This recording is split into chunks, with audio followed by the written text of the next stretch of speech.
তো ব্রোনস্টেড লাউরির তত্ত্ব অনুযায়ী অ্যাসিড ক্ষারক উভয় ধর্ম প্রদর্শনকারী কিছু পদার্থ আছে, ঠিক আছে? সেটা হতে পারে অণু, হতে পারে সেটা আয়ন। যেমন এখানে অনেকগুলো লিখছি উভয় ধর্ম প্রদর্শন করে, মানে তারা অ্যাসিড ধর্ম প্রদর্শন করে আবার ক্ষার ধর্ম প্রদর্শন করে। যেমন পানির অণুর ক্ষেত্রে H2O এর ক্ষেত্রে, মানে H2O অণুটা একবার অ্যাসিড ধর্ম প্রদর্শন করে আর একবার ক্ষার ধর্ম প্রদর্শন করে। অ্যাসিড ধর্ম প্রদর্শন কখন করবে? যখন পানির অণুটা H+ দিবে তখন অ্যাসিড ধর্ম প্রদর্শন করবে। আবার যখন পানির অণুটা H+ গ্রহণ করবে তখন সেটা কি করবে বলতো? ক্ষার ধর্মিতা প্রদর্শন করবে। মানে ব্রোনস্টেড লাউরির তত্ত্বটাই তো এটা ছিল, প্রোটনীয় তত্ত্ব। আমরা এখনো কিন্তু ব্রোনস্টেড লাউরির তত্ত্বতেই আছি। যারা H+ দিবে তাদেরকে অ্যাসিড, যারা H+ গ্রহণ করবে তাদেরকে কি বলবো আমরা? ক্ষারক বলবো। তাহলে তোমরা এমন কিছু চিন্তা করো যেখানে পানি কি করবে, একবার প্রোটন দিবে, একবার প্রোটন কি করবে? গ্রহণ করবে। তাহলে কিভাবে লিখবা সেটা, ঠিক আছে? যেমন অ্যাসিড ধর্ম প্রদর্শন করে, ঠিক আছে? অ্যাসিড ধর্ম, ঠিক আছে? তো এই পানির অণুটা দেখো, পানির অণুটা এই যে অ্যামোনিয়া, এই অ্যামোনিয়াকে পানির অণুটা একটা প্রোটন যদি দেয় তাহলে অ্যামোনিয়া এখানে অ্যামোনিয়াম আয়নে পরিণত হবে, আর এখানে থাকবে কি? হাইড্রোক্সিল। তাহলে এই পানির অণুটা অ্যামোনিয়াকে একটা কি দিল বলতো? H+ দিল, দিয়ে সেটা অ্যামোনিয়ামে পরিণত হইল। এই তো একটা প্রোটন গ্রহণ করলো, যার কারণে এটা কি বলতো? ক্ষারক। এবং এখানে পানির অণুটা একটা, হ্যাঁ, অ্যাসিড। বুঝতে পারছো সবাই? আচ্ছা, এবার দেখো ক্ষার ধর্ম, ক্ষারকীয় ধর্ম দেখো। হ্যাঁ, সবগুলোর ক্ষেত্রে নিজে নিজে ট্রাই করবা।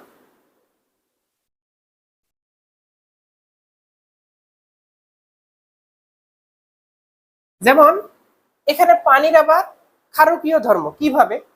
এই যে পানির অণুটা এখানে HCl অণু কর্তৃক একটি প্রোটন গ্রহণ করবে। দেখো, এই যে HCl অণু কর্তৃক যদি একটি প্রোটন গ্রহণ করে তাহলে সেটা কি হবে বলতো? ক্ষারক। যখন একটি প্রোটন গ্রহণ করবে তখন কিসে পরিণত হবে? হাইড্রোনিয়াম আয়নে পরিণত হবে। আর এখানে কি থাকবে বলতো? Cl-। তাহলে দেখো তো এই যে পানির অণুটা একটা উভধর্মী পদার্থ হিসেবে কাজ করতেছে কিনা, অর্থাৎ একবার অ্যাসিড হিসেবে কাজ করতেছে আর একবার কি হিসেবে কাজ করতেছে? ক্ষারক হিসেবে কাজ করতেছে। সবাই বুঝতে পারছো? এই যে এটার ক্ষেত্রে কি হবে? এই আয়নটার ক্ষেত্রে HSO4- হাইড্রোজেন সালফেট বা বাইসালফেটও বলতে পারো। তাহলে এটা কি করবে? অ্যাসিড ধর্ম প্রদর্শন যদি করে তাহলে এই যে অ্যামোনিয়া NH3 একটি প্রোটন দিতে হবে, ঠিক আছে? তাহলে কি হবে এখানে বলতো? তাহলে এখানে হবে অ্যামোনিয়াম আয়ন, আর এখানে কি হবে বলতো? Sulphate ion.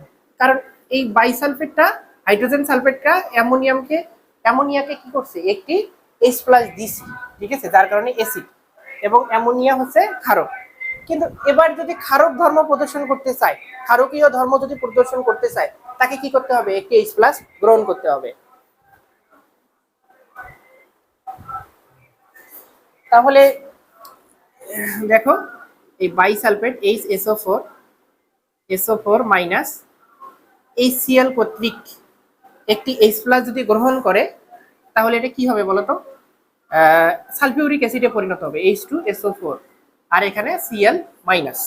তাহলে একটি গ্রহণ করলো, প্রোটন গ্রহণ করলো, এই জন্য ক্ষারক। আর এটা হচ্ছে অ্যাসিড। বুঝতে পারছো?